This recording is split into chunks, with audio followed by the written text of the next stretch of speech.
Mastunama sidam sekaring bawuna langgeng.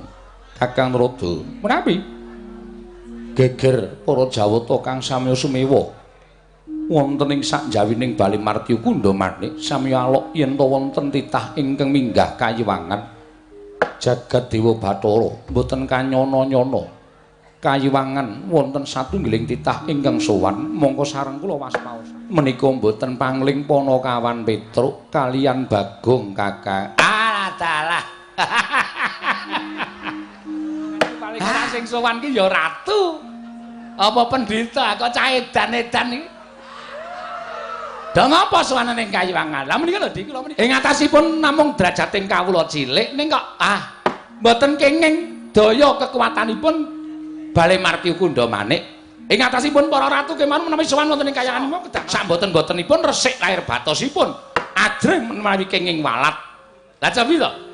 Bagong menika sowan Sang Hyang Bathara Guru kok mboten ndodok, mboten laku napa-napa malah tingak-tinguk. Kaya wong gumun. Napa wonten titah sing wantun ngitungi asta panjenengan? Menawi mboten Bagong ora mboten wonten to, mangka ya luput senja panjenengan.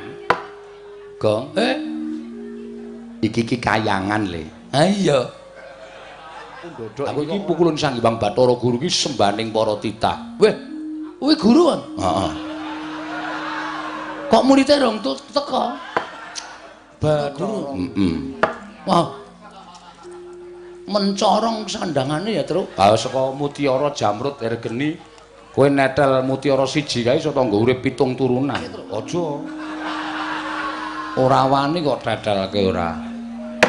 Malak ning. Lho kok malak piye? Tangane 4 ya. Hyang Blun Bathara Guru tangane 4. Mergane keleke ning ngosoki 4.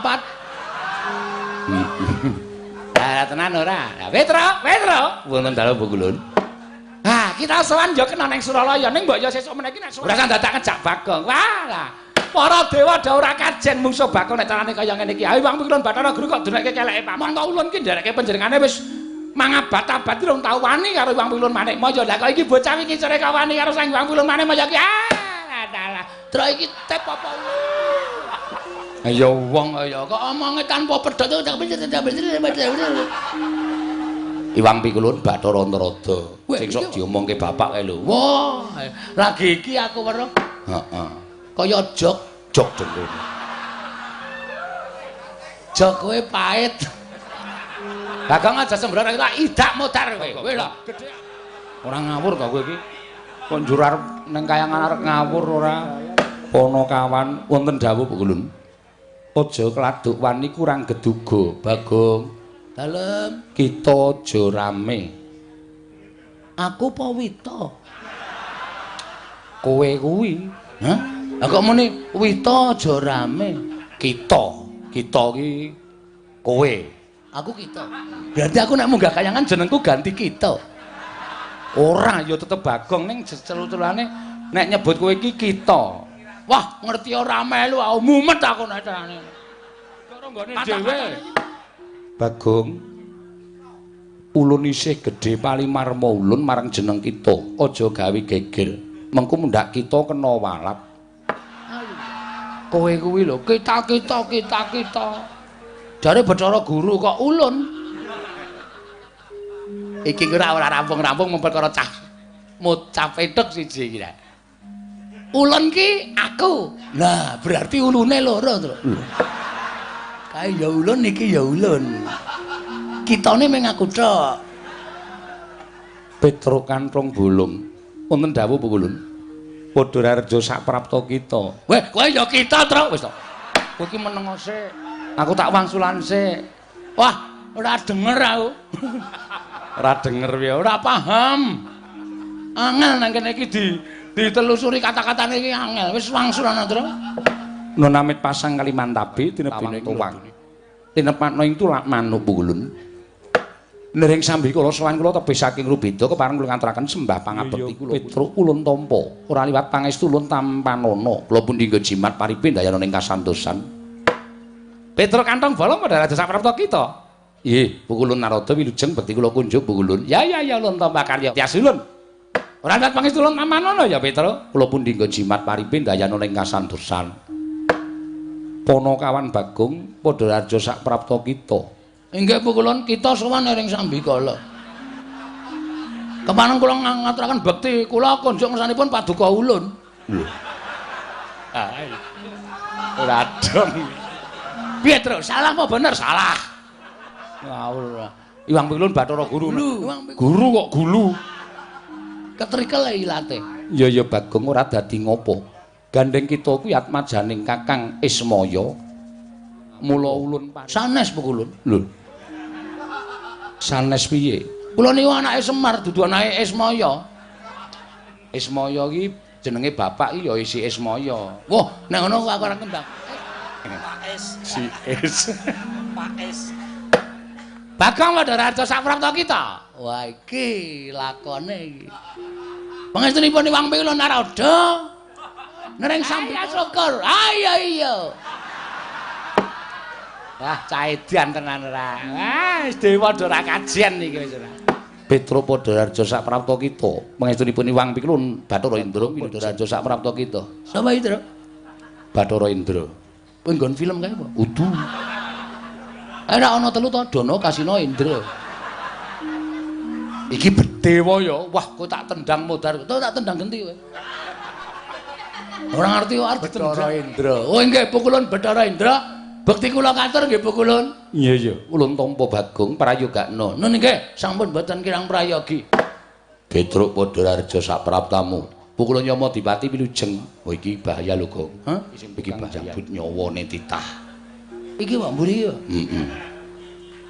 Bagong Padaraja sak praptamu. Sapa, Tru? Yama Dipati. Iwang Pilun Yama Dipati Wilujeng pukulun. Iya. Ampun dicabut. Ora. Mang neng kemawon mengke rak. Ucul dhewe. Boten sah dicabut. Iya. Bagong iya. Nggih. Edan lan kok kowe, Gong. Aku biasane ngono e. Tak nengke wae biasane. Petra Kantong Bolong Padaraja sak praptamu. Pukulun penyarian Wilujeng bekti kula kunjuk. Iya Petra. Pangestu tampan ana. Nggih. Bagong Padaraja. Sapa ki, Tru? Penyarian. Oh, Pak Carik. Udu. Pukulun. Ayo ki nang kelurahan Carik to? Ora. Penyarian ya pokoke sing nyateti apa-apa. Sekretaris maksudnya. Pukulun penulisan Wilujeng bekti kula kunjuk pukulun penyarian. Iya Bagong prayogakna.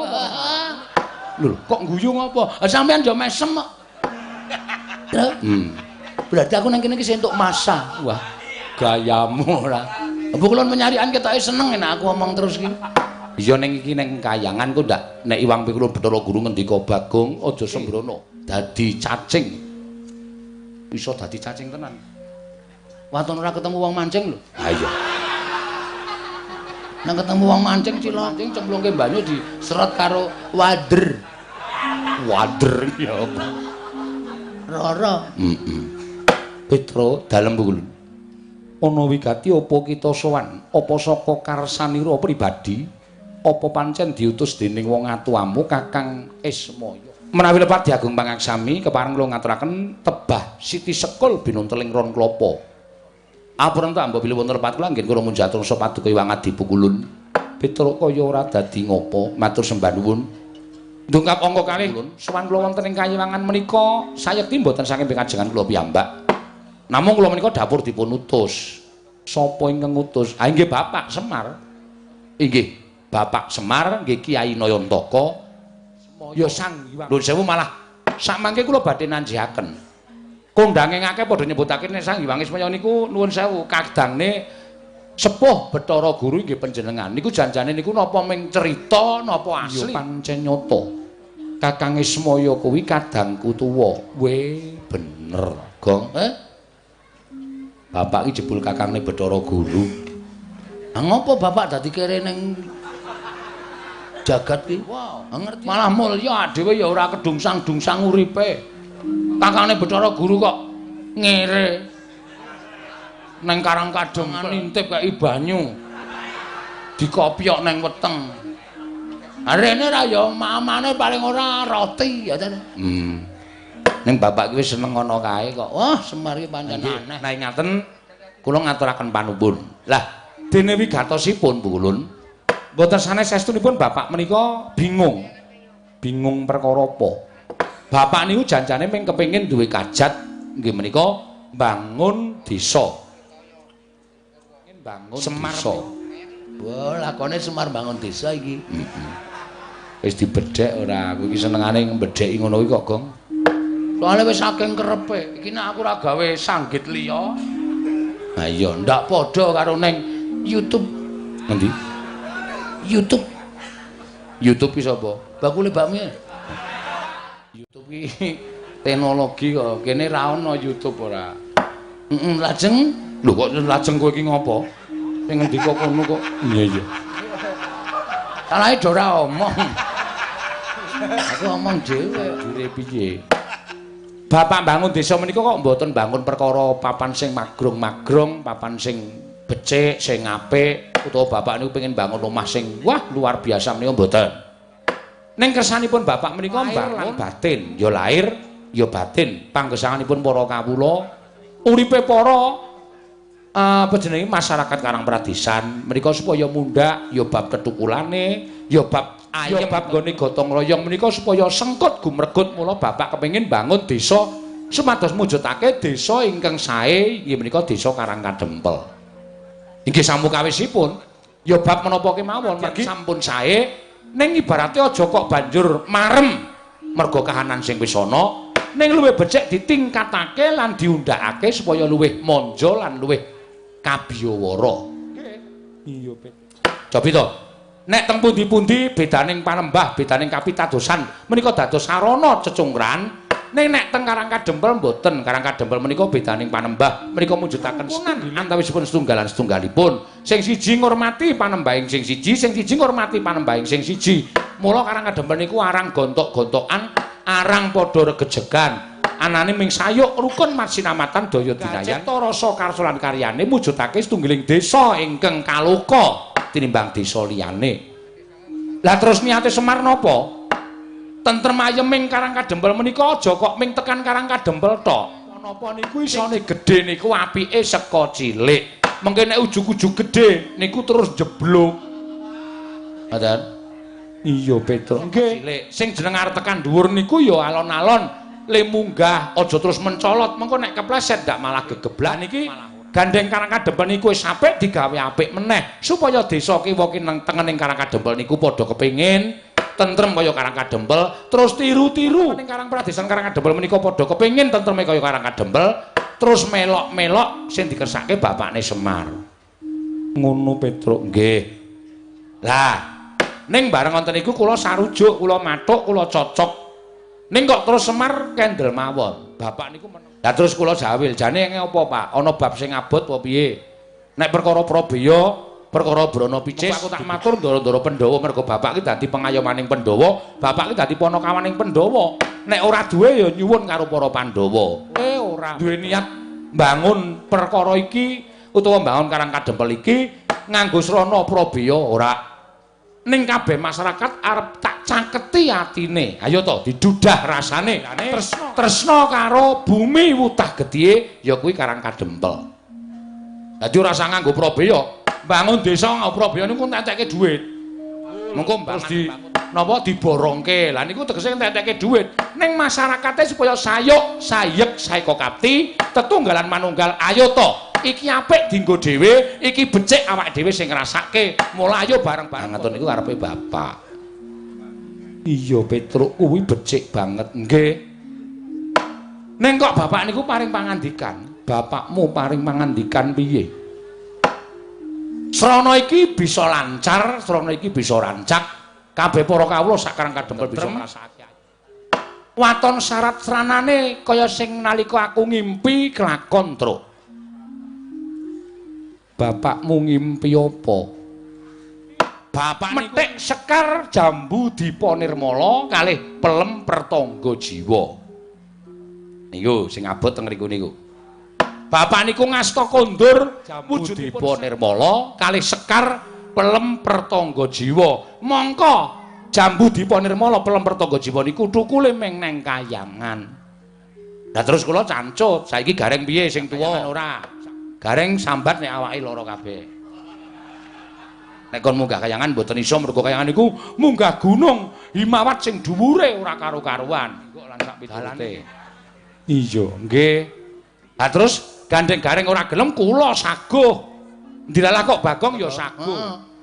Arep kula karo Bagong walu tekan mriki ora bareng. Kowe metu ngendi to, Gong? Serungga. Oh. Kowe metu parang tritis mesti ngono ta, heeh. Nilai los. Ora ya. Wah, kowe iki. Napak tilas. Napak tilas dengkulmu melonco. Aja buka wadine wiyaga-wiyaga. Ngerti ka aku? Aku mula emoh. Aku liwat Serungga. Ah iya. Arep mampir none Simbah malah gerah. Ya ora apa-apa. Lah sak banjure mila suwan kula sampun Bathara Guru menika wonten sukalelaning penggalih sak mangke paring ogungan. Keparenga sak mangke mandhapaken sekar. Pelan sekar jambu dipun nirmala menika kaparing kula dhateng Petruk niku bapak sing nyuwun. Omonga Bathara Guru, omonga si Manikmaya ning kayangan. Aku wis ikhlas dadi titah, aku wis ikhlas dadi menungsa lumrah. Nek nganti Bathara Guru kok ora menehke kembang jambu dipun nirmala nggo jiwa. Aku sing arep munggah ning kayangan. Bathara Guru njaluk tak walik mripate. Ngoten iki. Ya, Kok. Ajar lho kowe. Ora ana kata-kata ngono ki ora ana. Kowe senengane nambah-nambahi ya, Truk. Wah, bapak wedake ora ana kata-kata kaya ngono kok. Apa bapakmu ngendika kaya ngono? Jane mboten. Iki namung kula ki mawon sepatus tegang ngoten lho. Pripun? Dipun paringaken apa mboten? Nek diparingake dina niki ajeng kula boyong kalih Bagong, dene ora. Kula kaparingan Purbawasisa. Terus kene maju tak sebul mbun-mbun. Nek wis tak sebul mbun-mbunamu, kowe munggah ning kayangan. Nek guru ora meneke kembang jambu dipun nirmala, kembang pelemper tangga jiwa, kowe ngamuka ning kayangan. Ora ana arep Manikmaya nggunakake cis trisula, guntur geni guntur angin, ora bakal iso ngobong awakmu, ora bakal bisa tumama ning awakmu. Nah, nuwun sewu mula bengi niki kula rada gleleng. Lah nek kula wis disebul mbun-mbunan kula mboten ajeng pripun-pripun. Upama panjenengan ndawake guntur geni guntur angin, nek kula ora apa-apa, ning mang dawake Bagong. Bagong dereng disebul mbun-mbunan. Wah, Semari mbanci ndhe mbanci ladan. Ha iki kok sing dadi korban aku ngono. Kowe wis disangoni daya kawijayan karo bapak, aku blas e. Ha engko nek ditamani cis trisula sing modar kowe ne. Aja kuwatir Bagong, wong mati ning kayangan ki njujug swarga. Wis Truk kowe bali dhewe. Aku tak mati nang kene.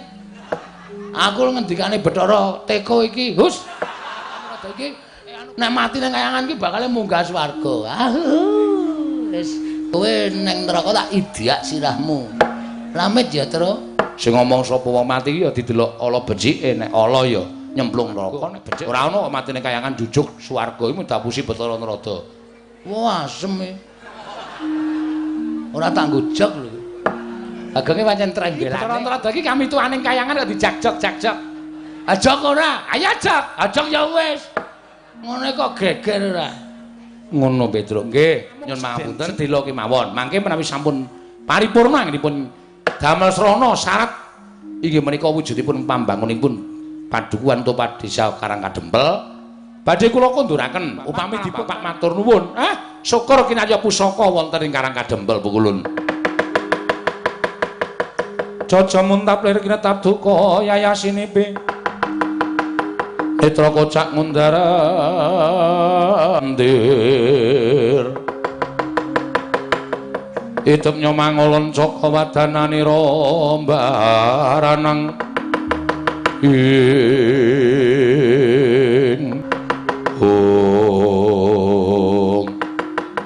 Kakang Rodo kados pundi Kakang? Landara dase tadi. Napa sing kula aturaken sekawit kala wau jebul wonten nyatanipun. Kula mun jatuh sapadukati Prabu Bathara Guru nek Pandhawa ora duwe niat apa-apa ya kiwa tengening Pandhawa dalah nyata-nyata. Petruk sowan njaluk kembang Plempertangga Jiwa, kembang jambu dipun nirmala. Monggo Purbawaisa nasta paduka dipramsi Bathara Guru dipun. Nek ora diparingake ya kudu iso nundung Petruk, nek diparingaken ya menika langkung sae jan nyatanipun ingkang mbetahaken menika Semar Badranaya Kakang Semar Nayantaka meniki kadang paduka sepuh piyambak. Inggih Kakang kula paringaken sakmangke menawi kawanguran dening para titah sanesipun. Tan wurungoki ninten kula menika dewa ingkang banci Banjiladan. Leripun sampun kathah ingkang badhe nyuwun sekar Plempertangga Jiwa miwah sekar jambu dipun nirmala. Mboten kula paringaken nanging sareng kula warga kula piyambak ingkang nyuwun tumunten kula paringaken menika mangke dados aloking para titah ing mapan wonten ing Janaloka Kakang. Wis monggo ning kudu ngati-ati le atur wangsulan lan Petruk Kantong Bolong. Ning nganti panjenengan sisip gone paring pangandikan lan Petruk Kantong Bolong arep apa kan bocah niki bocah lantip. Batur niki batur sing pinter. Mengko ndak kriwikan dadi grejekan geguyon dadi tanjakan dening para Panakawan. Petruk dalem ulun bakal maringake ya kuwi wujuding sekar Plempertangga Jiwa lan sekar jambu dipun ulun. Iya Petruk. Nanging luwih becik gandeng sekar mau kudu dipethik sarana ulun pribadi ingkang methik. Mula kula ngenten ana ing repat kepanasan. Oh nggih to mapan ana repat kepanasan mengko ulun merpeki lawan jeneng kita. Kita bakal ulun Plempertangga Jiwa lan sekar jambu dipun nirmala. Oh nggih, siap. Nek pancen kaya ngoten kula niku mboten badhe andhuwa marang Pakewan Paduka Wang Pungkur Bathara Guru mboten. Nek dipun dawuhi nenggo wonten ing repat kemanasan sendika kula tak mundur saking kudamane ngentosi sak bibaring pepanggihanipun para Jawata kula ngentosi rawuhipun Iwang Pikulun Bathara Guru. Iya, Panakawan Petruk. Pamit Pukulun madal pasilan sing ati-ati aja kaya bocah cilik. Pukulun Rada kula nyuwun pamit. Ya Petruk sing ati-ati. Pukulun Bathara Indra kula nyuwun pamit. Ya Petruk sing ati-ati. Pukulun Yama Dipati kula nyuwun pamit. Ya Petruk sing ati-ati. Pukulun Menarian kula nyuwun pamit. Ya Panakawan sing ati-ati. Sampun Pukulun kula nyuwun pamit ngentosi wonten ing repat kepanasan. Iya Panakawan sing ati-ati aja kaya bocah cilik. Panakawan Petruk.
Panita kang nyara wangsit pindha kombang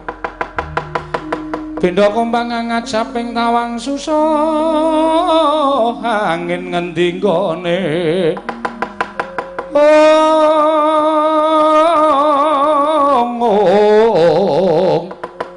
susah angin ngendi nggone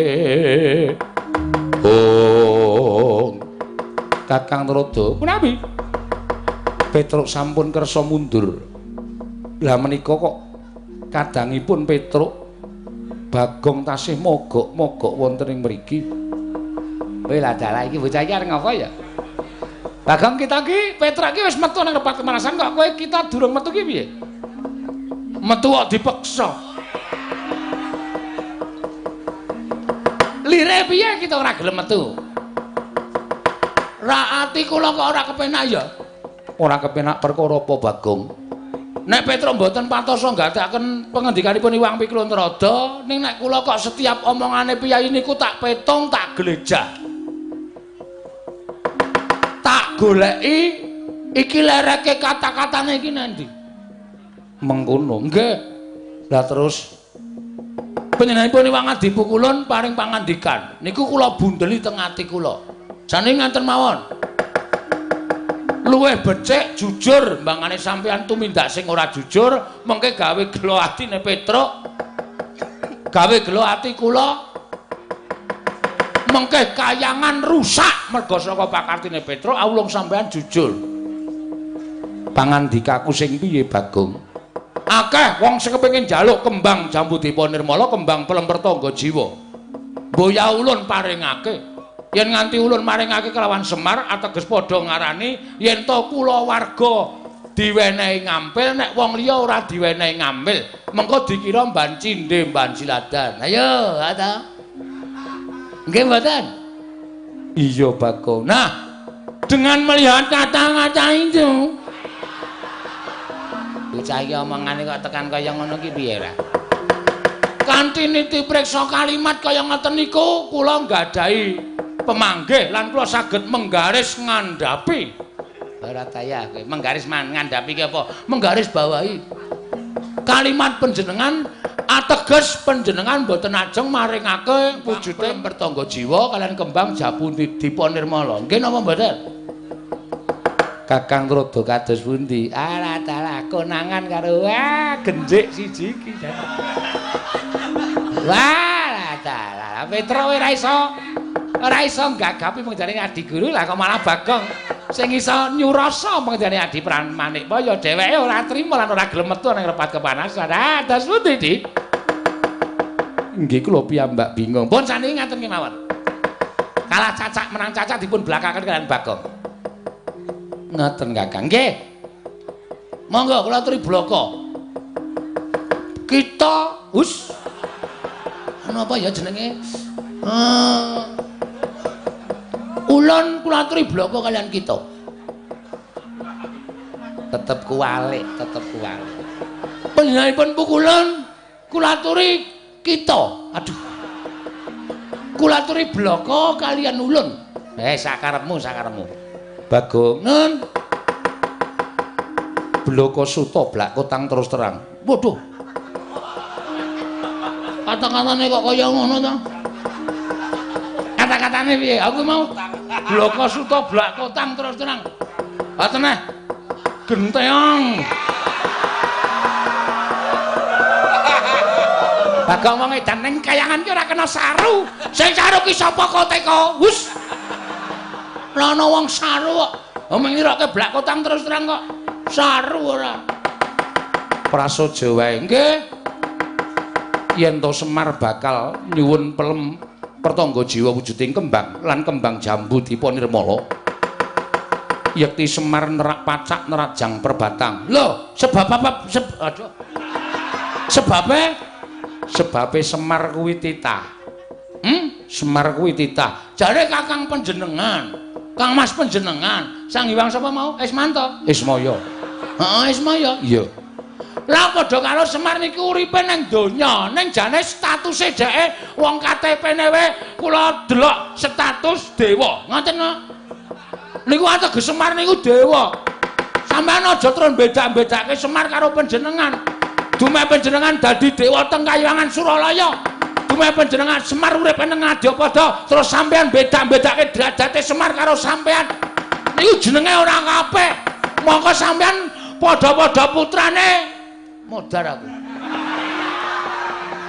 coba ora denge kok dadak omongan ora ya anake sapa ayo anake bapakne sapa empuh Sang Hyang Bathara Tunggal nah Sang Hyang Bathara Tunggal sing biyen jare lahir ceprot wujud ndok nggih to ngerti kayangane tak dadar modar kabeh sisa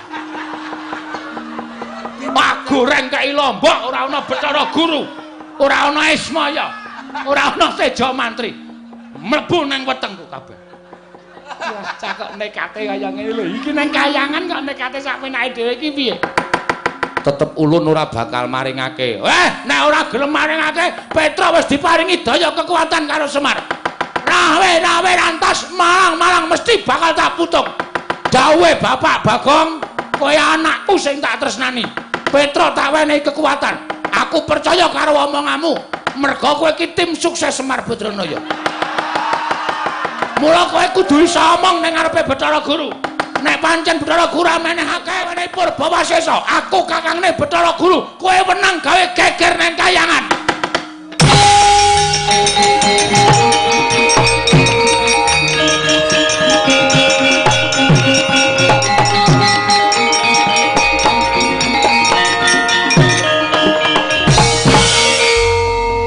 Mastu Nama Sidam Sekaring Bawara Langgeng ngilah ngawi gena Mastu Purnama Sidam. Mastu Iwang Jagat karena Sinan Tondo kawisaning Bisna Panjang tunjung pasir loro jeneng. Ana nggih negari ku ditengkake. Iki malah janturan ki ngapa cah iki?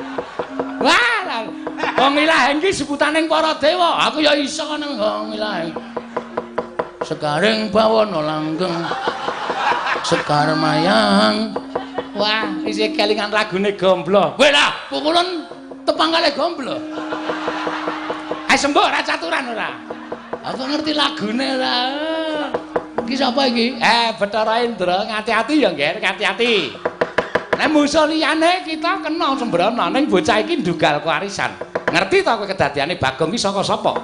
Mula Bagong kuwi ndugal kewarisan ora luput senjata tawa, ora tau kena walat, ora tau kena apa-apa merga Bagong ki dumadi saka ayang-ayangane Semar. Weh.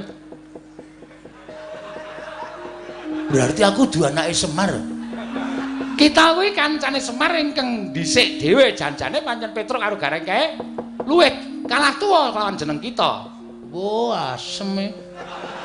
Oh, diterano gajule sirahe tenan. Kok digajuli sirahe ora kualat tuaku kok. Bagong, non waspadakno. Nggih, ulun Bathara Indra.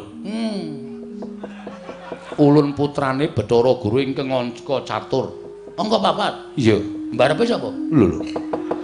Perkara mbarep karo ragil kuwi dudu perkaramu. Putrane Sang Hyang Manikmaya kuwi pirang-pirang cacahe. Persasat Jawata iki putrane panjenengane kabeh. Wah, edan. Luar biasa. Ora kabeh. Apa ora? Bagong omongan iso ditekuk-tekuk ora. Kuwi jenenge nyalahi peraturan ning pemerintah. Ana apa? Apa gunane ana BKKBN? Penyeluhan keluarga. Kena ngapa Bathara Guru anake pirang-pirang. Kuwi teges ora iso dadi patuladaning para titah. Dene dawuh karo para titah, cukup 2 saja. Apa itu? Ha iki kok anake sing angka 4. Sendra, iki gek ditonyo ngono wae malah sekarang kok. Aku ditonyo, aku tiba ndene ngenengi teko, tumplak kabeh. Ora dojok kabeh semono. Wah, lah trondolo tenan ki. Sumuk malahin aku. Gagas Bagong malah keringetku dileweran ora karo-karuan.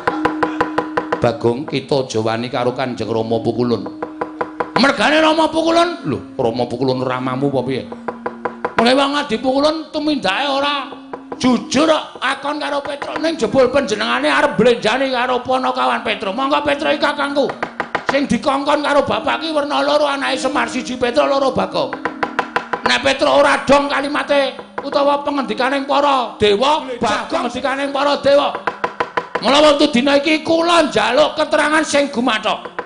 Nek ora dikekke Sekar Plemper Tangga Jiwa, Sekar Jambu Dipa Nirmala, Lena pangendamu penek dhewe. Lho. Kar dipenek dhewe apa enek wae. Aku kulino nyolong kok. Nah, penek tak yok. Gogrok kabeh kembange. Aja ngawu gawan ngawur. Ya wis men. Yen kita wani kalian para dewa, tegese kita bakal cepak pati kita Bagong. Pancen kuwi sing tak gayo. Urip ngopo bendina mung bayar kreditan wae. Esuk 2000, awan 2000, sore 2000. Uripku ki wis rekoso. Ciduk kowe tak kredit kok. Lah ciduk kok dikredit iki bangetan ora. Ya men sak karepku. Sedeng rusak urung lunas ya wis ngrekoso malah uripe. Kita metu njaba tunggu ning repat kepanasan. Mboten. Kula tetep ajeng nyuwun keterangan. Diparinge napa mboten? Yen diparingke kayangan ayam ayan tentrem. Tentrem. Yen ora diparingke dening Wang Pikulun Manikmaya, kerubutan para dewa. Kowe lah bocah iki ya suarane kok ya sawenane. Ayo, sapa kene sing dadi senopati ning para Jawata. Yen perlu Yama dipati kon jabot nyawane. Bagong urung jabat teteki untune jabuti untune. Sing kondange Iwang Pikulun Bathara Brama sing iso ngobong apa rumasamu aku ora gawe ambil. Bathara Brama metu guyang legane ngati. Mlebes banyune. Ayo sapa meneh sing arep ngrubut karo Bagong. Nek ora tak kayangane iki ndak dewa-dewa Jawa ora adil. Bangane Semar munggah ning kayangan wong tuwek ketayalan luwung Bagong sing ora truma ning kayangan. Metu njaba ora metu ulun bopong ning njaba. Ayo kowe bopong aku piye kowe Bathara Brama.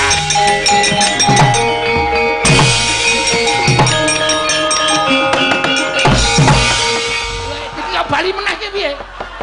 Endra. Iki gak merucut ki piye? Apamu kapan kowe ayo? Lendange tak kethok. Aku mbrojol dhewe ayo. Bagong e sepeleke cah digdaya e. Nek men digendhonge aku digendhonge. Sok tak tibake dhewe. Saking kesele. Kono rono kono. Pegel aku anu. Weh, yang mati-mati. Wah, Bagong gendong.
Kakang Rodo kadipun dilelampaning kayiwangan. Nah, Di. Namung sejatosipun menapa ing paduka dawuhaken menika yektosipun namung badhe ambabar dhateng swasana ing mboten sae. Mesinipun paduka menika paring palilah dhateng Petruk Ambaya wujuding Sekar Pelem Pertangga Jiwa lan Sekar Jambu Dipa Nirmala. Inggih Kakang. Nanging kula nggadahi pemanggih sanes. Pemanggih Dasundi. Kakang Semar anggenipun badhe ambangun Karang Kadempel menika kuwatosing manah kula ngembari dhateng pangawaos ulun Kakang. Lah panjenengan menika senganipun gadhahi raos sing mboten sae dhateng Kakang Nayantaka. Lah cobi to. Namung derajatipun desa kemawon lah kok badhe ngembari dhateng pangawaos paduka Adi Pramesti Bathara Guru menika ora mokal kelampanipun. Nuwun sewu.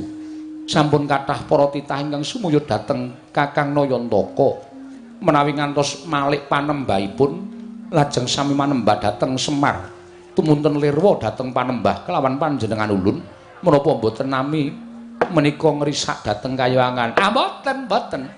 Malah Semar menika ingkang tansah nuntun dhateng para titah supados tansah manembah dhateng panguwasaning Dat Kang Murwengdat mboten nembah lan panjenengan nanging manembah dhateng murbaning Hyang Mahanasa inggih Sang Hyang Dat Kang Murwengdat tegesipun Gusti ing karya loka mekaten Kakang. Nggih nanging tetep kula mboten mathuk miwah kula mboten rujuk. Menawi paduka Adi Guru mboten mathuk tuwin mboten rujuk.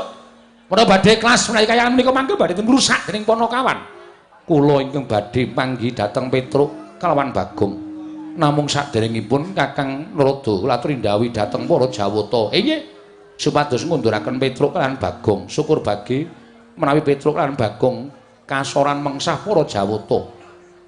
Kula mboten badhe ketayalan manggi Petruk lawan Bagong, nanging menawi para Jawata mboten kewagang nandhingi Panakawan, kula aturi matur dhateng ingkang rayipun Jatimurti. Kula ingkang badhe paring wangsulan dhateng Panakawan kekalih menika Kakang. Nggih, monggo lajeng sasampun menika kula ingkang badhe mandhap wonten ing Janaloka. Kersanipun niti priksa dhateng kawontenanipun Kakang Nayantaka. Menawi saged badhe kula imutaken sampun ngantos ngembari dhateng Pangwaos Ulun. Nanging menawi boten saged kula nuwun sewu paripaksa kula mentala dhateng Kakang Ismaya. Dalah panjenengan menika senengane ngurupake geni memungsuhan dhateng Kyai Semar Badranaya. Ha nggih monggo, ning nuwun sewu lho. Nerada tunggak waru, tunggak dadap. Tegesipun menapa Kakang? Menawi wonten menapa-menapa kula mboten melu-melu, kula mboten melu nggarap. Kula semanggaken ala becik bener luput panjenengan kedah nanggel. Inggih Kakang Narada. Inggih kula semanggaken. Penyarian kula wonten timbalan ngadhawuh budhana kang padha sebo. Jeneng ulun nedya mudhun saka ling Silakanda Waru Binanggun manjing telenging Suralaya. Kula ana ning istangan dawuh nemadal pasilan. Sing ati-ati aja kaya bocah cilik. Penyarian.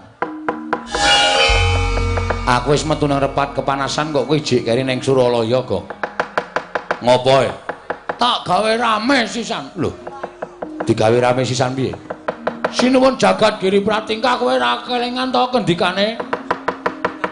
Nek nganti kembang Pelemper Tangga Jiwa karo kembang Jambu Dipa Nirmala kuwi diwenehke karo Petruk, mengko dianggep pukulan Hyang Jagat Girinata kuwi piyai sing ora adil, dewa sing ora adil. Kanthi aku menggaris ngandhapi kata-katane Sinan pukulan Bathara Guru kuwi aku curiga. Apa? Curiga. Curiga ya apa? Kuwi lho, ora percaya kuwi lho. Cubriya. Nah, aku Cubriya. Iwang Pikulun Jatimurti, Iwang Pikulun Bathara Guru mesti ora arep menehke kembang sing tok jaluk. Ning kowe tekan repat kepanasan iki mesti mung arep diapusi arta diwenehi keterangan sing janjane Sekar utawa Sekar Pelemper Tangga Jiwa, Sekar Jambu Dipa Nirmala kuwi ora bakal didonke ning Karang Kadempel. Aku metu nganti digotong karo Yama Dipati ya, Tru. Oh, mosok? Iya. Welang mergo ketoke do wedi kabeh aku ngamuk ning kayangan.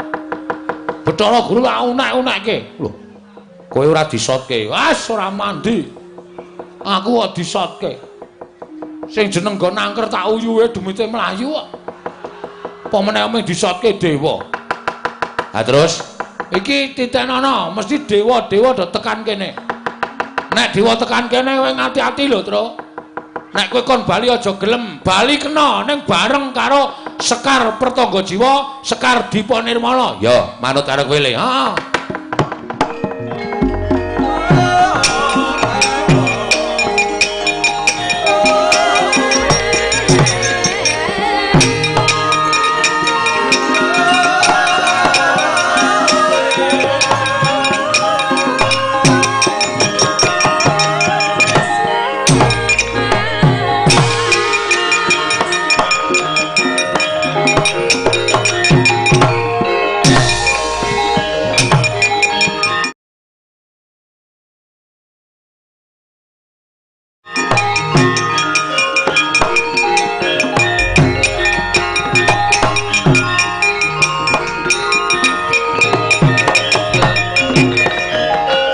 Nututi lamun katututan lamun mangsa prawira diktaya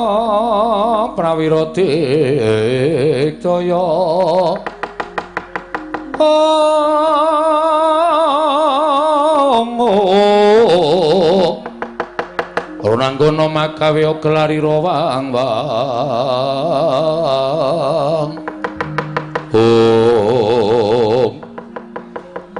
bener kandhamu Igong. Kandhane kok sing iso ngapusi jebul raming menungsa, dewa ya sok ngapusi. Ha iya.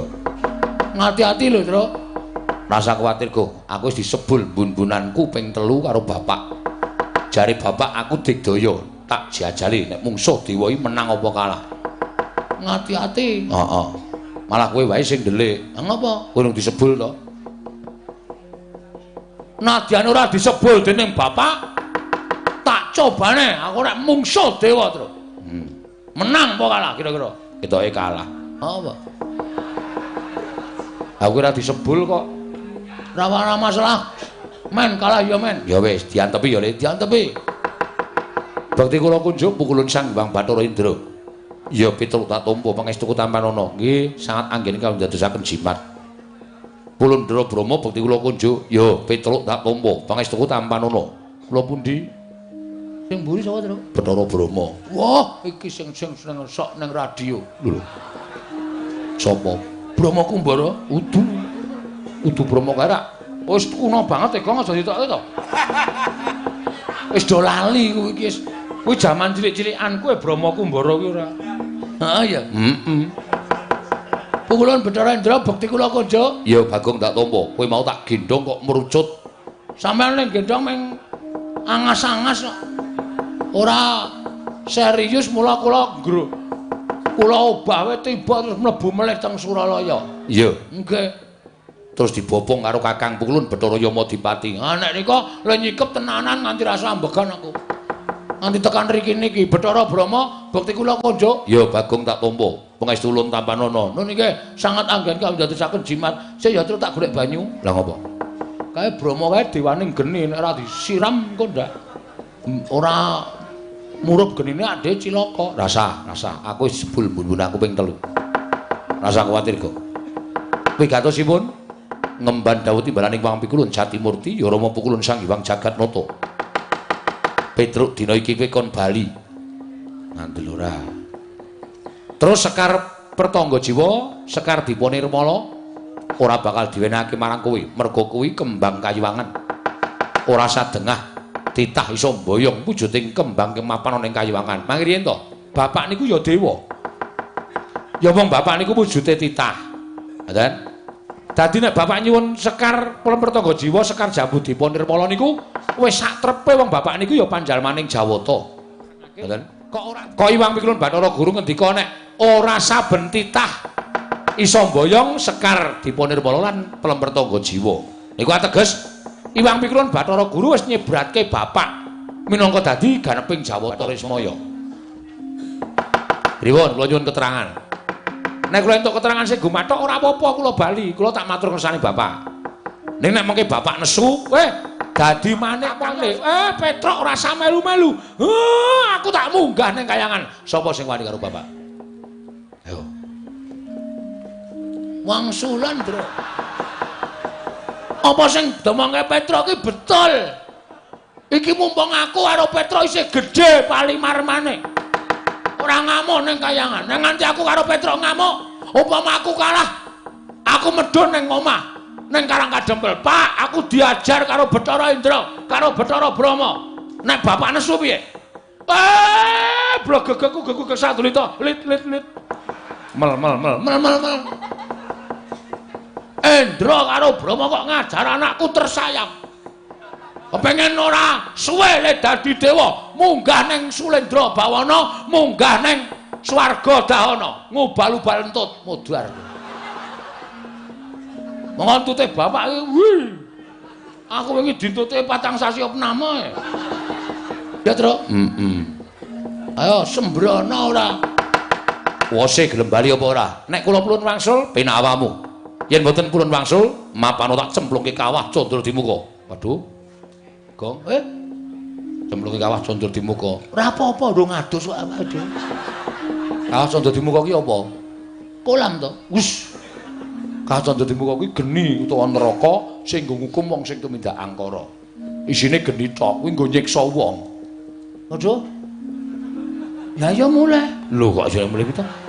Wis wajib tak paneni kok mulih. Ora usah wedi, Tru. Kawah condro di muka dicemplungi wong ora salah karo awak kaya awake dhewe iki genine adem. Sing kandha sapa? Aku ngono. Lah nyata apa ora? Lah mbah aku meng ngarang kok iki. Kowe iki ngawur senengane ra. Kula mboten pura wangsul. Yen ngono kowe wani karo Bathara Indra. Estunipun kula mboten wantun. Ning gandeng panjenengan meksa kali kula nggih nyuwun pangapunten, Petruk.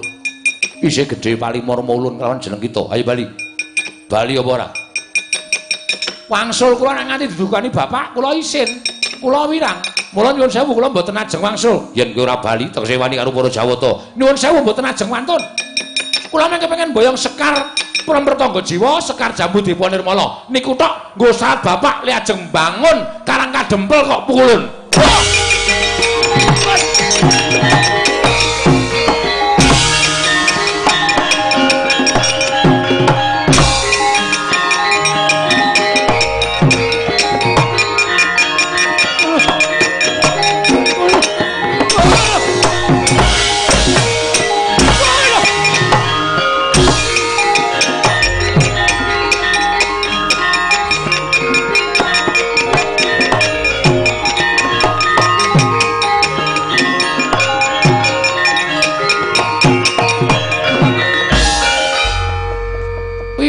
Jane wis disebul ndase.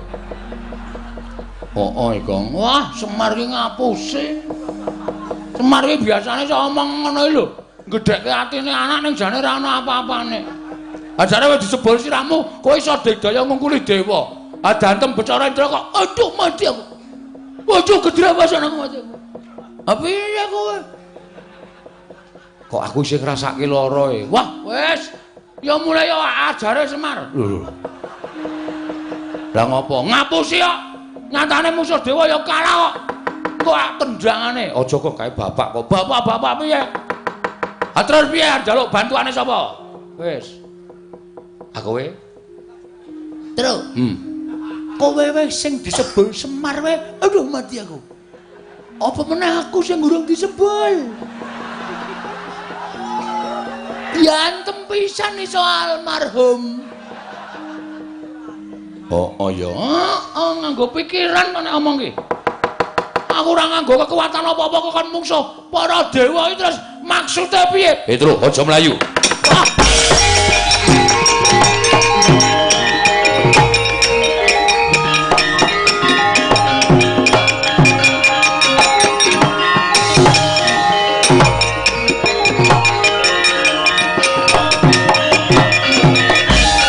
Adine arep melu-melu.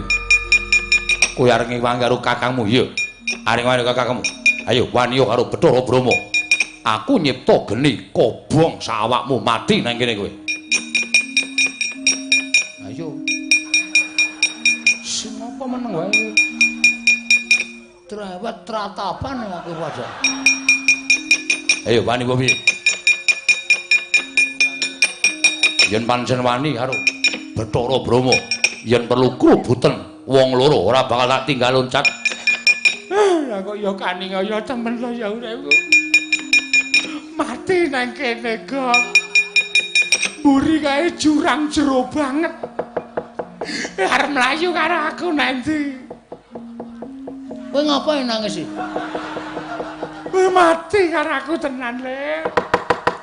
Ketemu Bathara Brahma kuwi nek nganti geni kowe karo aku kobong. Mlayu. Melayu matamu mburi iki lho jurang iki lho repat kepanasan ki dhuwur gunung dhuwur banget iki jurang arep mlayu nendi.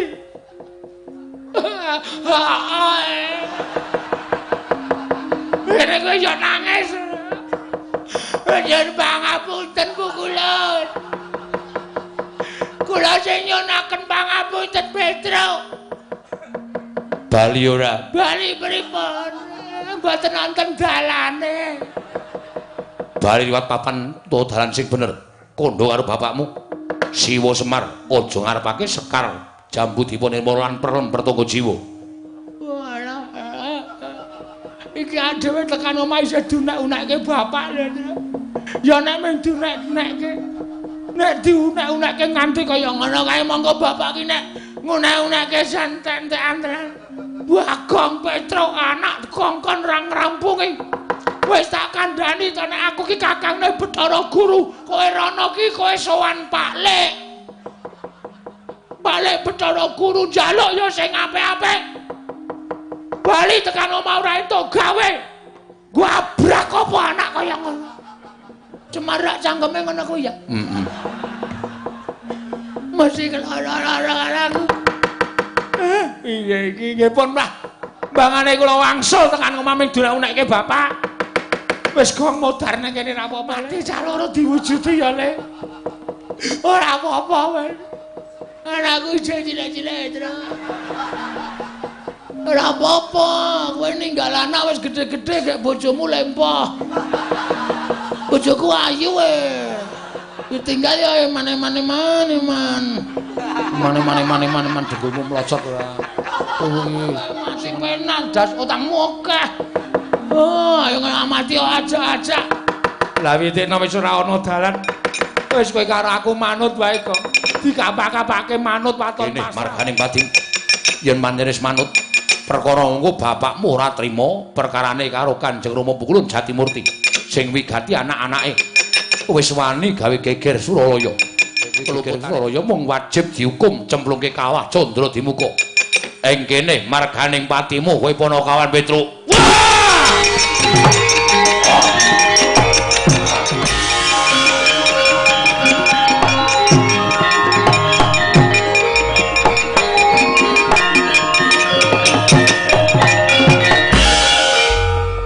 Sapa Gong? Kaya kancaku sing parkir nang ngimo giring kae, Tru. Rambutnya ya rewo-rewo ngono kae. Kok gereng ya, Gong? Hah? Kok gereng ya? Buta kae, Le. Hah? Buta? Lho sapa ya, Tru? Mengko Pukulun Bathara Kala. Bathara Kala kae mung duwe pamrih kae mesti. Ngewangi kowe engko nek dewane kala kabeh, Petruk. Bagong, aku luwe. Kowe dadi panganku, modar mati men. Piye to iki kok ketoke ra penak terus to, Gong? Kowe iki lek gawe sanggit piye, Truk? Awake dhewe kok ngrekoso terus ki piye to? Piye-piye wis cacak menang cacak, buta kae tututi takoni sapa, Gong? Yo!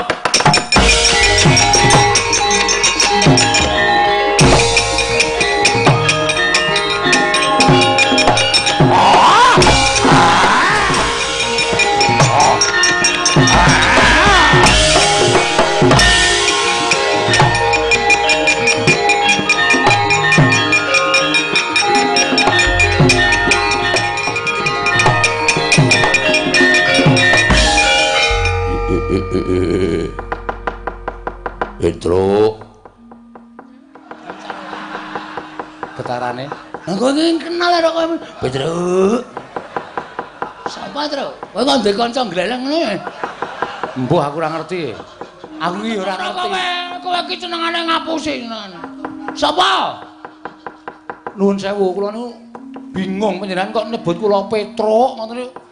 Panjenengan lah dalah. Ora kenal sebab piye kowe tau urip bareng karo aku. Engko gek kowe iki ya buta terus. Udu. Ngaku wae, mulane wingi pitikku tok kudu modar iki. Tok cokoti ya ora. Ora. Buta kaya ngono. Medeni truk ora. Iki lho ana buta teko truk. Nganggo kopiah. Ya wis ben kowe. Petruk. Aku ora mentala krungu penangismu mula aku mudhun saka Karang Kawidodaren. Lho. Widodari udu sik to menengo to. Menengo sik. Kok saut apa iki ben omong sik engko ra dhewe jelas ora apa-apa disaut. Lah kamu nih aku mudhun saka Karang Kawidodaren. Mosok widodari bentuke kaya ngene. Aku didewa supaya njaga Karang Kawidodaren saka bangsaning jim diunggahake dadi bangsaning dewa. Jim Gong.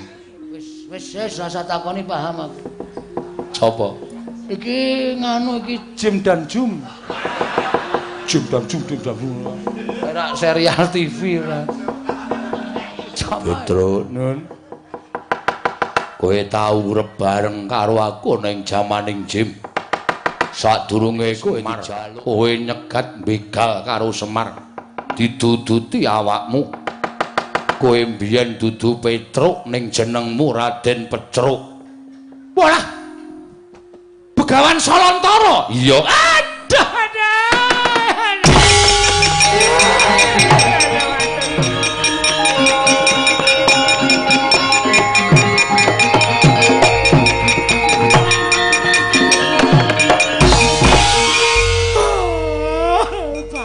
iya.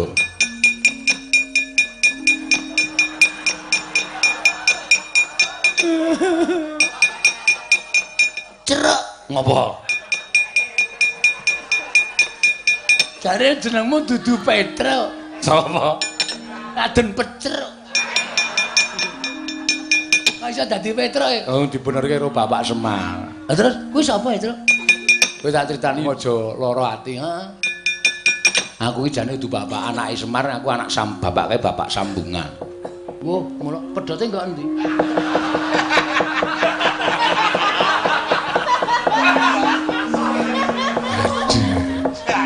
Maksudnya bapak sambungan ki aku ki mbiyen dopeni karo bapak. Tegese bapak angkat ki nek carane Jawa bapak sambungan. Mengkono. Heeh. Iki bapakku asli. Masa? Heeh. Bapakku asli mbiyen bangsaning jim saiki dadi dewa. Wah, bajigur iki. Anak dewa e. Heeh. Ya nyun ngapura, Gong. Terus aku, kowe iki mung saka ayang-ayangane Semar. Bapakmu ya ora ana, mbokmu ya ora ana, dumadi saka ayang-ayangane Semar. Sing nyipta mbiyen ya Iwang Pikulun Spada Wenang utawa Iwang Pikulun Asih Prana. Oh, tepung aku karo Asih. Asih Prana. Marse apa Asih? Nek Marse tepung aku klawer to? Udu.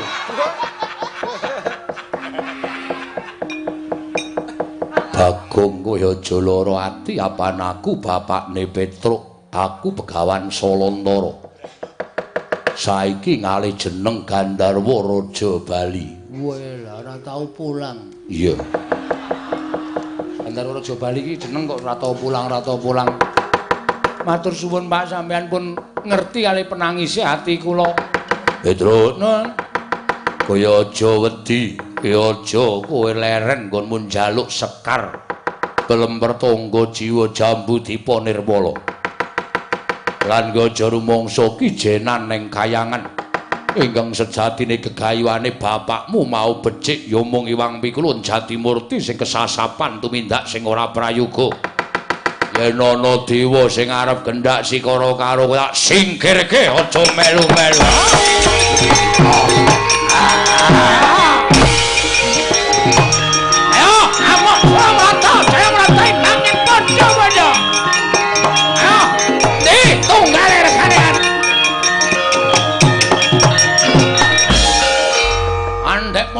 Sia-sia arep Petruk.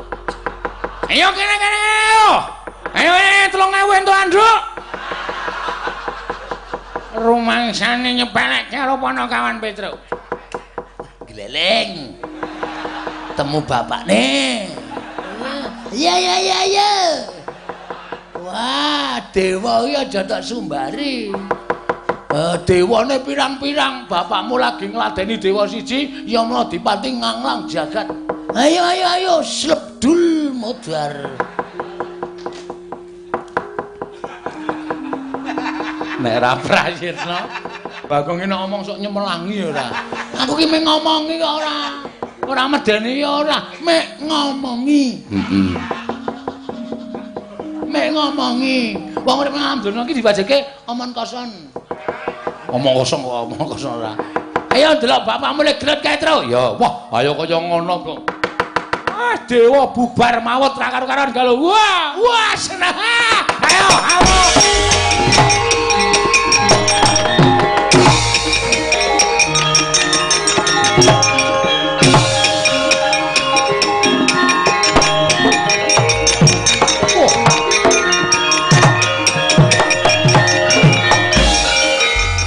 Gandarwa Raja Bali Solontara, nggih Pukulun kula ingkang abdi.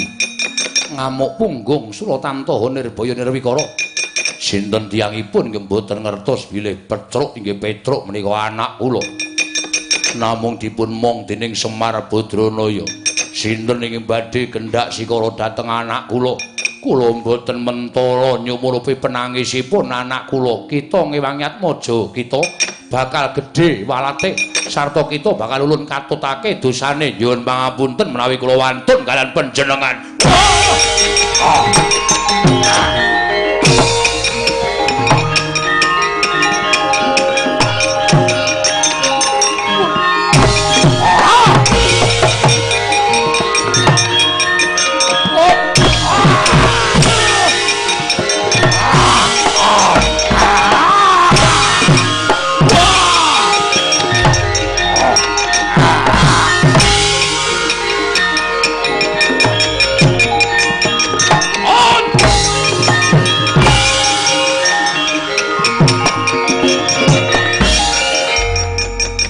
Salantara Kulun Yamadipati ya kowe ngorak-arik para dewa ora minggat jebul nyawamu mangsa bisa ngrawat tinjung akhirat nyawamu. Monggo Ratri Medjaya dateng pun Bandarwara Jawa.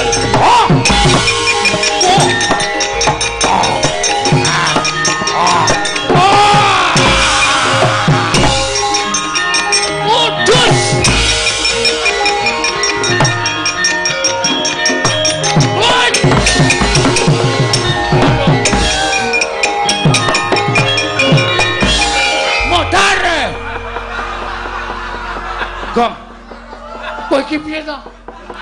Kok iso? Tok jupuk nyawane, lak pejet kala menjinge. Lah sebabe bapakmu dijabuk nyawane to? Apa nglekar kaya apa? Ning wis iso tangi meneh. Oh ya syukur. Ya Madipati iki piye iki? Nyawane nendi? Aku ora weruh. Ngene nganti ora ana kowe dukani Wang Wilun Bathara Guru. Mati tenan memeng edak-edak iki. Aku ya ora iso njabut nyawa kok gek meng edak-edak. Ayo wong tok tak jambak kok tak pejet kala menjinge kan. Ngrek mudar. Ayo lah. Urip kok. Anget tak, Truk?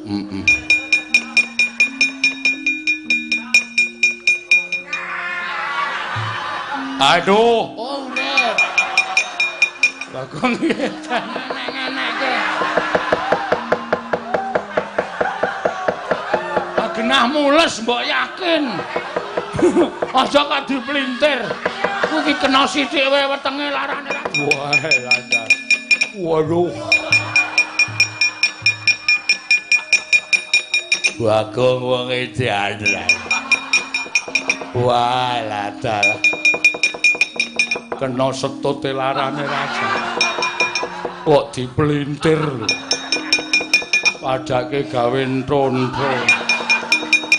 Woi, adalah wah kayanganmu Rahmat.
Pandhawa tata gati Wisraya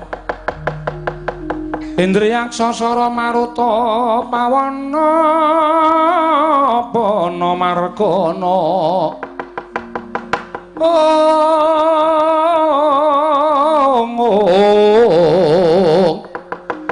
Samirana lan Warayang Wisikan Magulingan lima kencang warudaya pak pong bu bolong kali cedhe sapa sing gawe Gandara Raja Bali wonten dawuh Pukulun lah kok dadi kowe mbelani karo Petruk akeh sangganing para Jawata Widodara Widodari padha nungsang kuyang numbuk bentus padha golek papan pendelikan awit wedi kelawan pengamu ing Salantara iya anak kula namung boten mentala kula mireng dhateng penangisipun anak kula pun Petruk.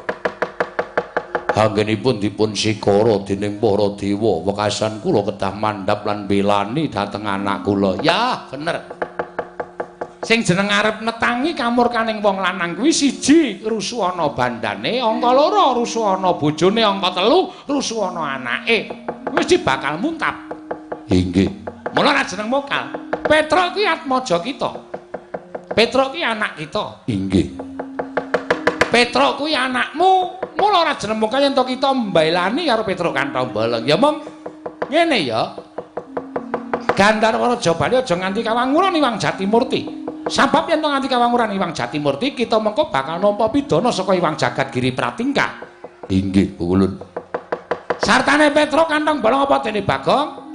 Kita baliya marang Madyapada, ulun jarwani jati ning lelakon.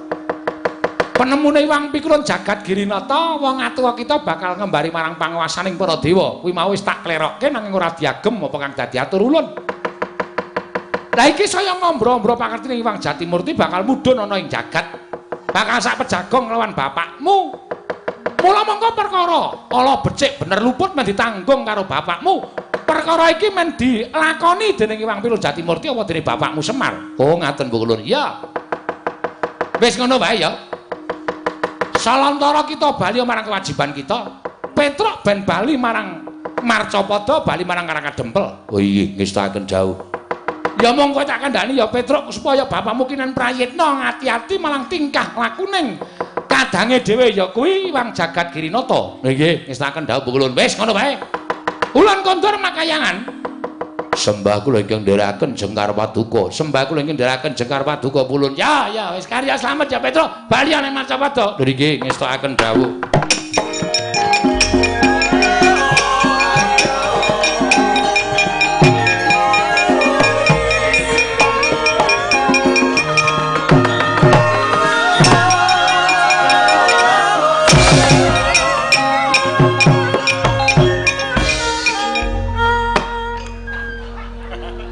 Kita ki nek ora gawe geger ngawal ta? Ngopo e, Gong? Jarike tak tarani Raffi ae. Mula mabur tiba neh. Walah trondolo tenan. Dewa kok digawe wirang. Ulun ki pujangkaning dewa lho, kok setute ditaleni Raffi. Mula mabur kok bali medhun meneh. Oh, upama udu jeneng kita. Dadi wong. Kurang ajar ta iki? Gong wis, Gong. Mengko gara-gara meneh. Kowe pedhot dalan ki terus angel eling ngangkat, Truk. Ayo pokoke wis iki, wis ngono wae. Ngono ya, njaluk ngapura iki mergo pakak. Ayo tangane arep ngapa kowe. Wis to Gondara rampung-rampung. Wis ngene ora madhep rene ora rampung.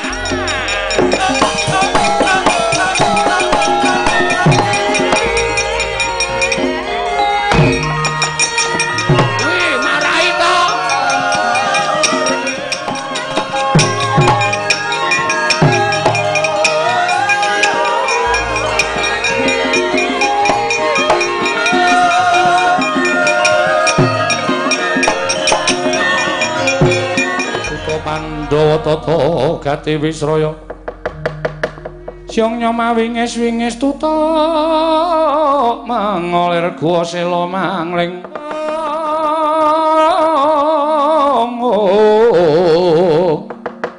tutu mengolir gua sela mangling Petruk Bagong dalem Pak wis bapakku malah ngaku kok.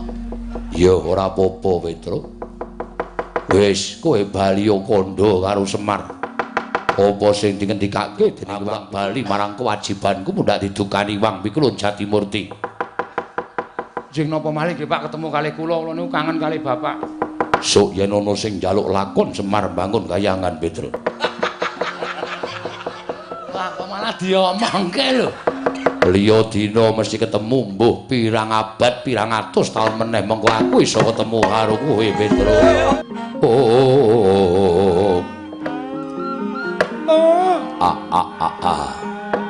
Blegegekugek sadulita mel. Mono kawan anak-anakku nala gareng Petruk Bagong wis komplit. Nggih, Pak. Nggih, Pak. Nggih, Rama. Petruk piye kabare? Jumeng klungen kaya ngenteni sileming palwa gabus kumambanging watu item. Bareng kowe sowan aku weruh marang blegere anakku Petruk. Nalika semanten Iwang Pikulun Bathara Guru dawuh kaliyan kula kinen ngentosi wonten anurepat kepanasan mboten kanthi kanyono-nyono rawuhing para dewa arep mrawasa kali kula kali Bagong. Nganti kula diwangi karo tiyang sepuh kula. Sapa? Rencange Bapak riyin Begawan Salantara Gandharwa Raja Bali. Iya pancen wong tuamu kuwi wis diunggahke derajate minangka ganeping para Jawata. Nggih. Ya, bareng ngoten para dewa kawon terus Iwang Pikulun Narada dawuh kaliyan kula, Petruk, aja nganti kowe sak pejagong karo Iwang Pikulun Bathara Guru awit iki ana niat sing ora prayoga saka Iwang Pikulun Jatimurti. Mula kowe mulya. Mulya. Merga nadyan kowe mulih tekan Karang Kadempel, mongko Iwang Pikulun Jagat Girinata bakal rawuh ana ing Karang Kadempel. Merga saka penemune Iwang Pikulun Jatimurti, apa sing dirindakake bapakmu mau dianggep padha karo bakal nguasani sarta ngembari marang panguwasaning para dewa. Ngaten Pak dawuhipun Iwang Pikulun Narada. Samareka den prayitna samuriris eka balik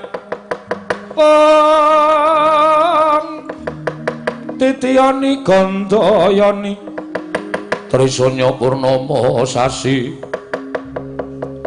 gilar-gilaraning tengah latar milang lintang Bima Sekti dereng paripurna aturipun kula Petruk kantong bolong nalika semanten kunjuk kersaning Kyai Semar Badranaya dadak sakoleng mangking timyup saking Dirgantara nanggirawipun Sang Hyang Pikulun Jatimurti wonten ing Karang Kadempel kagiat kadrawekasan Lurah Nayantaka wau samareka den prayitna semuriris eka balik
Pandhita kang pindha kumbang ngajaping tawang susuh angin ngendi nggone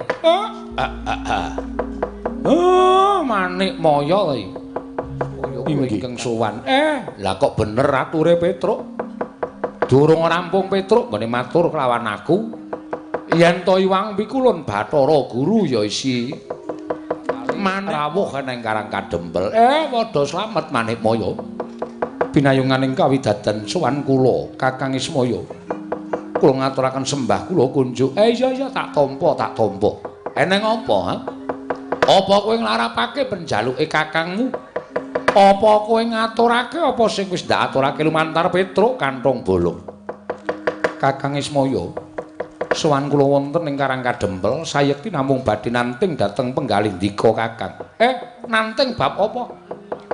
Menawi Kakang semunipun boten trimah kula menika dados nalindraning para Jawata. Tuwin Kakang Ismaya badhe kepengin lenggah dampar wonten ing Sela Kandawaru Binangun. Kula aturi prasaja kemawon boten kanthi sarana kayiwangan dipun orak-arik dening Petruk menapa dene Bagong ing atasipun namung jalma wantah.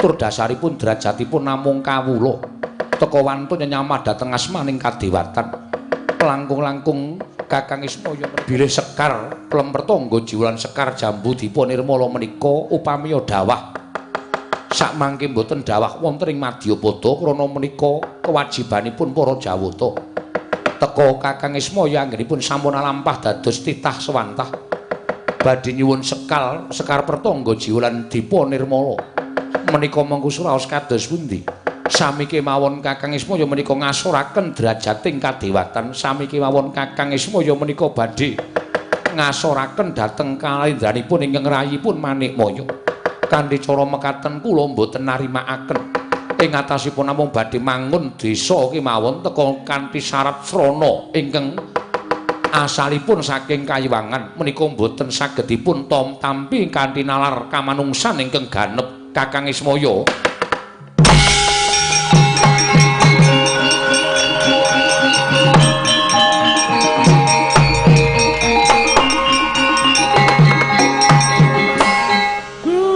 lah kok tekan semono nggonmu mikir upama aku kuwi gelem dadi dewa upama aku gelem dadi Jawata ning kayangan mestine ora kowe sing dadi ratu ning kayangan mengeneng loro antaraning aku apa Kakang Teja Mantri ning kowe mesti pendak-pendak ngluputke dulurmu tuwa pendak-pendak ngluputke aku niatku rak mung kepengin bangun desa iki ada parane saka kayiwangan lah aku malah tok senggo areng ngembari marang panguwasaning dewa kuwi terus aku kuwi apa coba aku tak takon aku kuwi rumangsani ming titah wondene ana sing ngelokke yen to Semar kuwi titi sing Ismaya monggo aku ora rumangsa dadi titi sing dewa lehku dadi menungsa ya tak lakoni kanthi ikhlas aku mung kepengin duwe niat apa pancen adiku lanang ki isih eling karo kakangne apa ora ing atase aku ki mung ngilih utawa kepengin njaluk wujuding kembang saka Plempertangga Jiwa lan kembang saka Jambu Dipa Nirmala mongko kembang kuwi ora saben-saben ming pisan nggone tukul ning bola bali merga Plempertangga Jiwa lan Jambu Dipa Nirmala kuwi pangananing para dewa saben ngembang tukul dadi woh kuwi dadi dhaharaning para Jawata lah kok dadi aku ming nempel pisan wae malah mbok arani sing ora-ora malah mbok arani sing werna-werna dikira aku ngembari marang panguwasaning dewa mbok anggap aku pengin dadi ratu ning kayangan wah ora guru ora Manikmaya najan uripku kaya ngene iki aku wis urip tentrem najan uripku ming sarwa sekeng aku wis kepenak nah nyatanipun Kyai Semar utawi Kakang Ismaya nggadahi sloga ing kados mekaten apa aku kleru apa aku luput yen aku kuwi tilas dewa kepengin iso ngrasake kanikmataning kadewatan srana aku njaluk sekar Plempertangga Jiwa lan sekar Jambu Dipa Nirmala apa aku kleru apa kuwi ngurangi kayamu apa kuwi ngurangi derajatmu apa kuwi ngurangi wibawamu ana ing kayiwangan lah nek kowe duwe pakarti kaya mengkono kuwi janjane ora kok perkara aku njaluk sekar Pertangga Jiwa lan sekar Jambu Dipa Nirmala sing marai wibawamu asor ning merga gedhoanmu merga kelakuanmu sing kaya ngono kuwi kowe wong cethil kowe dewa sing ora iso andum karo kulawargamu kowe Bathara Guru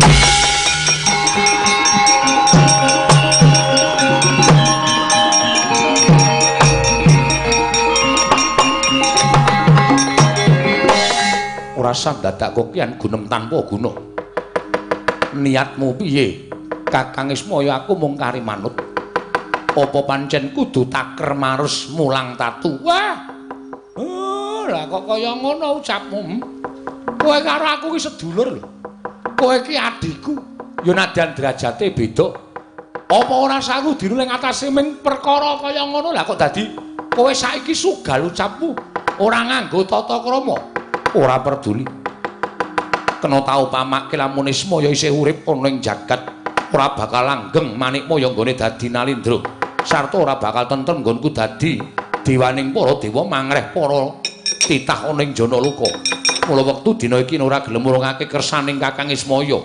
Rupak wani, jembar wani, padangane wani, petengane apa meneh setan alas kowe. Waduh.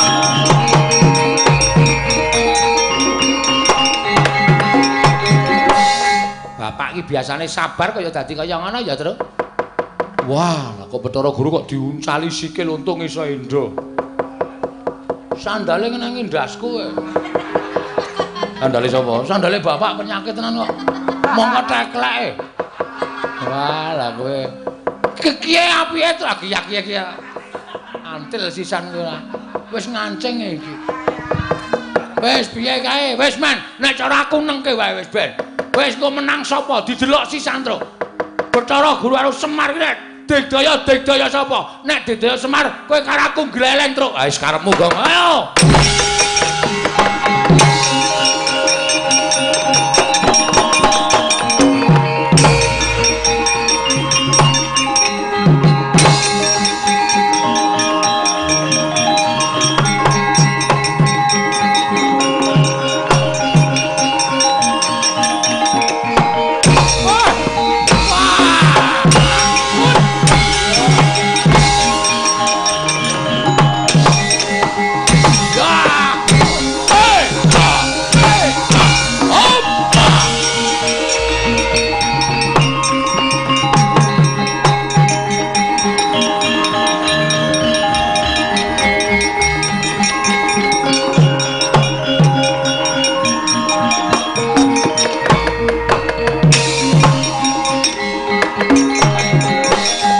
Astu nama sidam skaring bawana langgeng.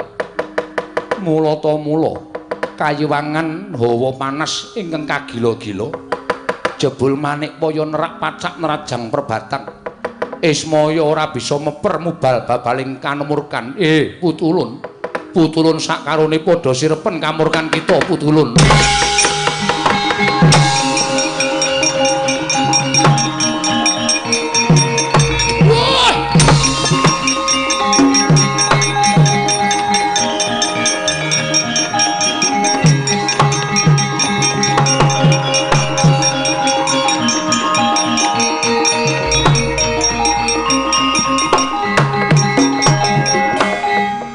Manikmaya wonten dawuh Pukulun Ismaya kula ingkang mestine sira kuwi tinemu werda nggih kita tinemu tuwa kudune bisa meper mubal babaling kanepsun Manikmaya kita ingkang tinemu taruna aja gampang kebrunget marang panyakra bawa ingkang mboya bener Ismaya kuwi wis nerima tansah nampa marang apa ingkang dadi kewajibane nggone urip ning alam padang minangka dadi pamomong.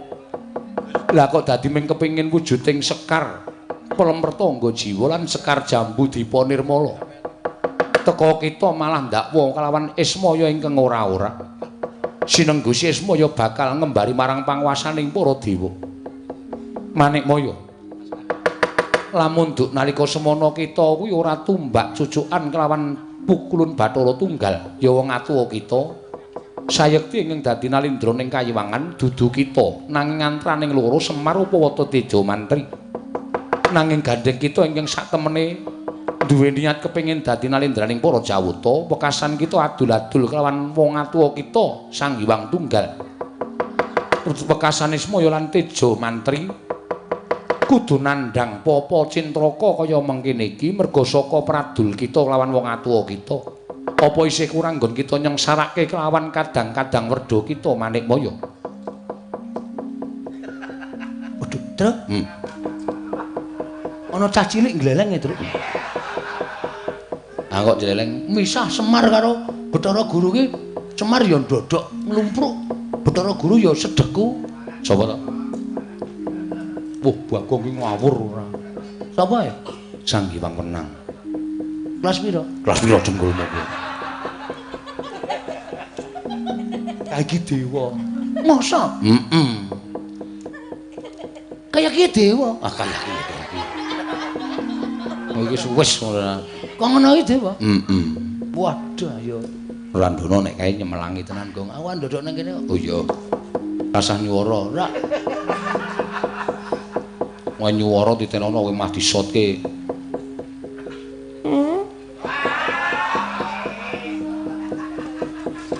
Bagong iki pancen setan ora.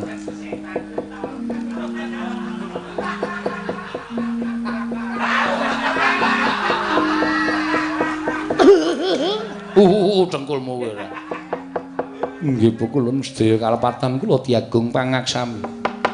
Paringna sekar pelemper tangga jiwa lan sekar jambu dipa nirmala. Aturna marang kadang kita Ismaya. Inggih Bu kula. Kita bali marang Kayiwangan. Lamun kita ngiri godha kakarepaning Semar, aja takon dosa ulun ingkang bakal paring pidana kelawan jeneng kita. Inggih, kula nistakaken dawuh. Kakang Ismaya monggo klaturi nampi sekar menika. Guru aku njaluk ngapura. Nek ana luputku ya Guru, kula ingkang nyuwun pangapunten. Sasampunipun kula ngaturaken sekar kula nyuwun pamit. Sing ati-ati, Mas Ismaya.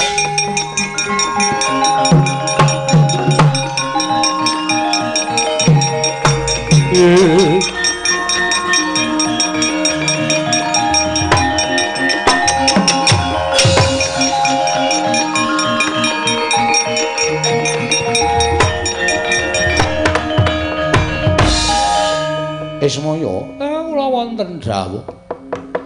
Nyata nadyan wujud drajating Panakawan nanging kita lantip panggraitane.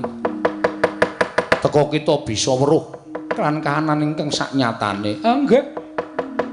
Sekar pelemper tangga jiwa lan sekar jambu dipa nirmala. Iki krana uncating dewaning Boga Sang Hyang Pikulun Bathari Sri ingkang mapan lan cumandha ana ing Kayiwangan dina samengko wis kondur marang Praja Ngamarta. Mugi-mugi sageta mandi ngendikanipun Hyang Ibu kula nasih prana.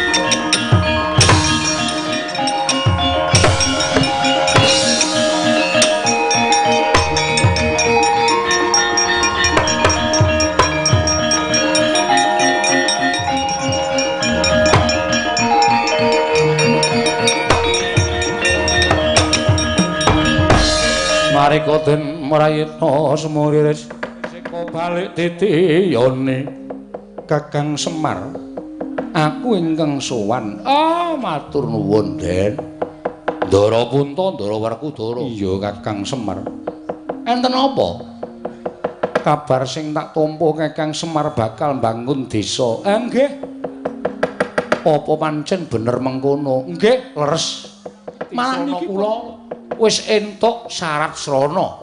Syarat sranane apa Kyai Semar? Wujudipun sekar pertangga jiwa lan sekar dipa nirmala. Kyai Semar. Niku sesingidanipun Hyang Pikulun Bathari Sri dewaning Boga sing sawetawis ninggal Praja Ngamarta sami tanggap. Namung sak mangke sampun kondur wonten negari Ngamarta. Mengkono Kyai Semar. Nggih. Yen to pancen mengkono aku ngaturake panuringking tanpa pepindhan Kyai Semar.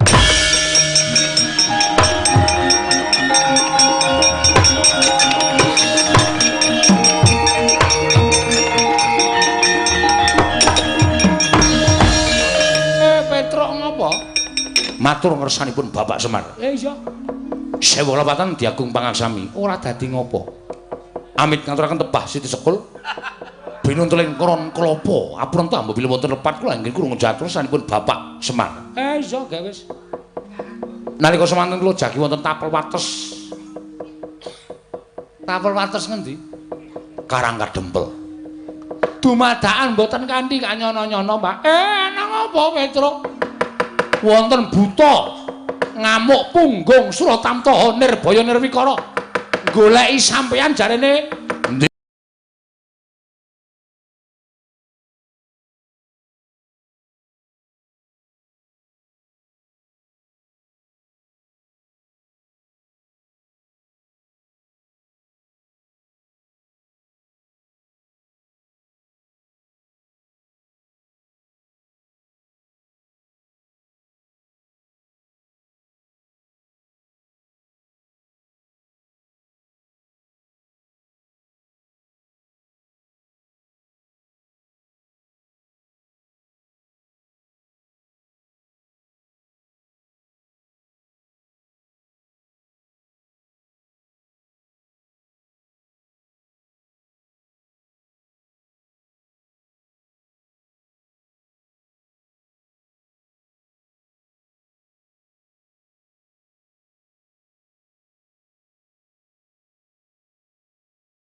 Semar gerak-gerake sing jeneng Semar Badranaya Werkudara Janaka aja kaya bocah cilik.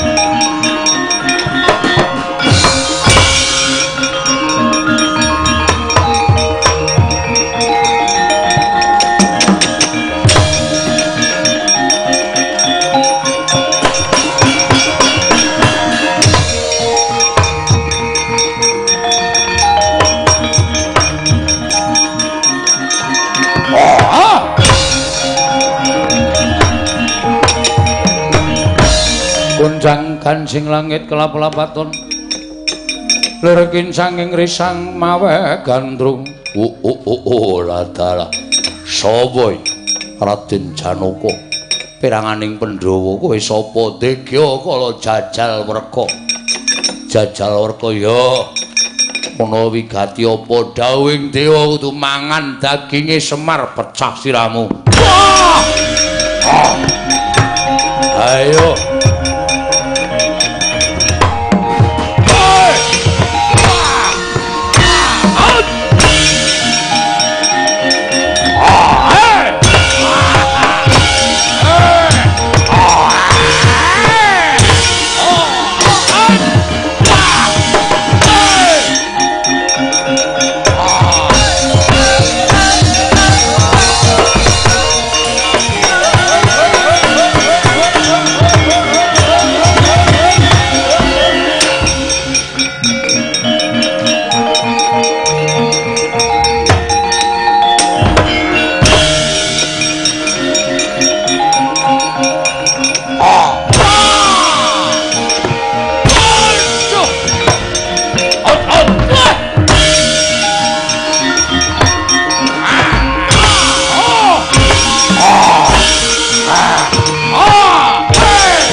kok asline kaya udu buta to kan. Wong kudune tandung tang tang nundun tang tandung tang tang nundun tandung tang tang jleng dadak nek guntak kok ngene kok tang tang nundun tang tang nundun tang kok ora rampung-rampung. Kaya ora ngerti budaya. Kaya ora ngerti jem-jeman. Oh, ranjake Semar ora.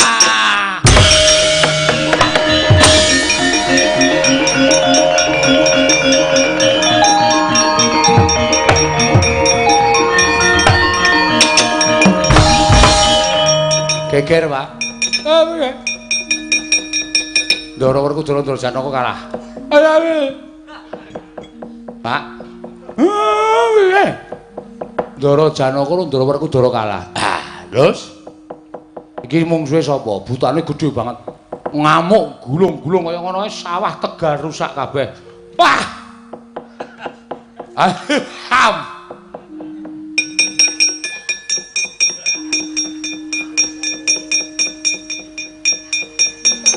Oh, demet ki. Turu to.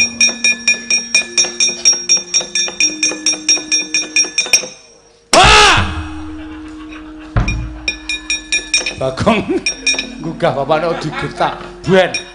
Mangkel aku. Wis kaya ngene kok malah turu. Petruk butane ndi? Kae lho. Tak deloke. Semarika den prayitna semuriris.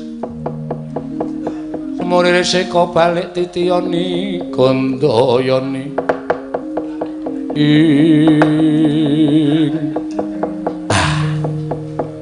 Buta kae ora galak. Ndara Werkudara dicokot Janaka dicokot ora galak iki. Kae mungsuhe Sinuwun Puntadewa. Terus Sinuwun Puntadewa kon nyembah buta kae. kon pasrah pati urip. Mengko rak buta wae kalah. Apa iya, Pak? Domongi kok.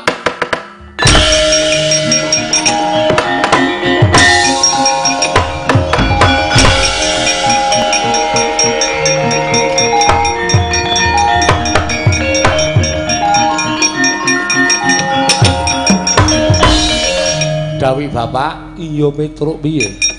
Ken perang. Sopo sampean? Aku ora iso perang Petruk. Sampean mboten perang ming cukup lenggah terus buta nika ngamuk disembah. Aku nggih, pun gawe selak adem banget iki. Angine mak bus wonten wateng balung mak cekot-cekot-cekot. Bisa kacak-kacak mun gawe wis. Ayo ndak selak jenenge adem. Wong edan ora tak maju nggih.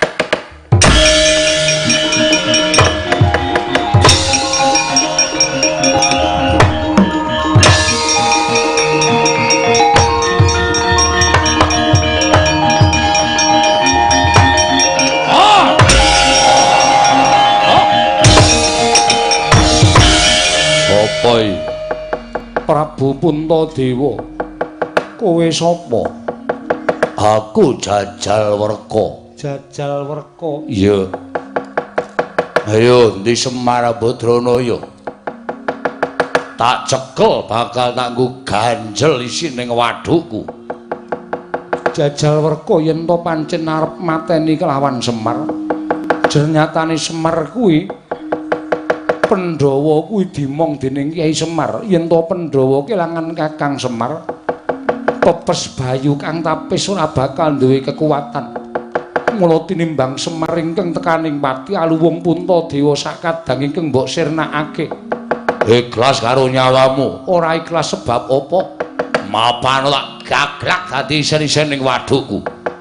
Namung sadurunge kepareng aku ngaturake sembahku marang panjenenganing Sinuwun Prabu Jajal Werka. Iya ming sampeyan ingkang bisa nyiwargake kelawan patining Puntadewa sinuwun. Waduh mati aku.